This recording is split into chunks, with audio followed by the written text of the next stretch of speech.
এই রমজানুল মোবারক মাসে সেই কোরআনের আলোকে ব্যক্তি, পরিবার, সমাজ এবং রাষ্ট্র গঠন করা এবং সেই অনুযায়ী পরিচালনা করা। আর আমাল বিতানজিল ও কানাত বিল কালিল, অল্পে তুষ্টি থাকা, বেশি বেশি পাওয়ার চিন্তা না করা, ধান্দা না করা। কিন্তু আমরা কি দেখেছি?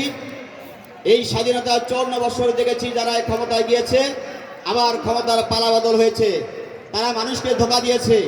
তারা নির্বাচনের আগে বলেছিল আমার নেতার চরিত্র ফুলের মতো পবিত্র, কিন্তু যখন ওই জায়গাতে গিয়েছে তখন লুটে খেয়ে বাংলাদেশটা শেষ করে দিয়েছে। বলেন ঠিক কিনা?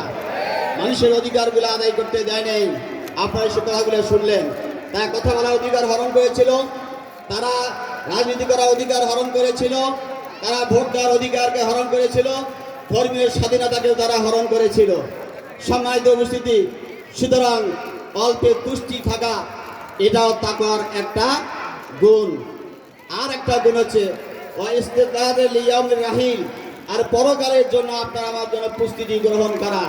যে কথাটি আল্লাহ রাব্বুল আলামিন বলেছেন, ইয়া আইয়ুহাল্লাযীনা আমানুত্তাকুল্লাহ ওয়াল তাকুম মিনকুম উম্মাতুন, ইয়া আইয়ুহাল্লাযীনা আমানুত্তাকুল্লাহ, হে ঈমানদারগণ, তোমরা পরকালীন জীবনের জন্য কিছু পাথর পূরণ করো।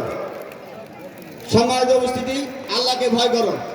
সুতরাং আল্লাহ রাব্বুল আলামিনকে ভয় করে আমরা যদি আমাদের ব্যক্তি, পরিবার, সমাজ, রাষ্ট্র সকল ক্ষেত্রে আমরা যদি আল্লাহ ভিত্তিক সামনে নিয়ে আসতে পারি আর তাকওয়া ভিত্তিক একটা সমাজ প্রতিষ্ঠা করতে পারি, তাহলে ওই পথে ঘাটে কোনো একটা যুবক সে কোনোদিন দুর্নীতি করতে পারে না, কোনো একটা নারীর প্রতি তাকাতে পারে না, কারণ সে ভয় করবে একমাত্র আল্লাহকে।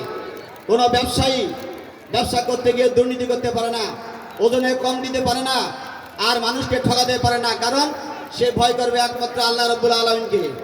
কোন নেতা যখন ক্ষমতায় যাবে ওই মেম্বার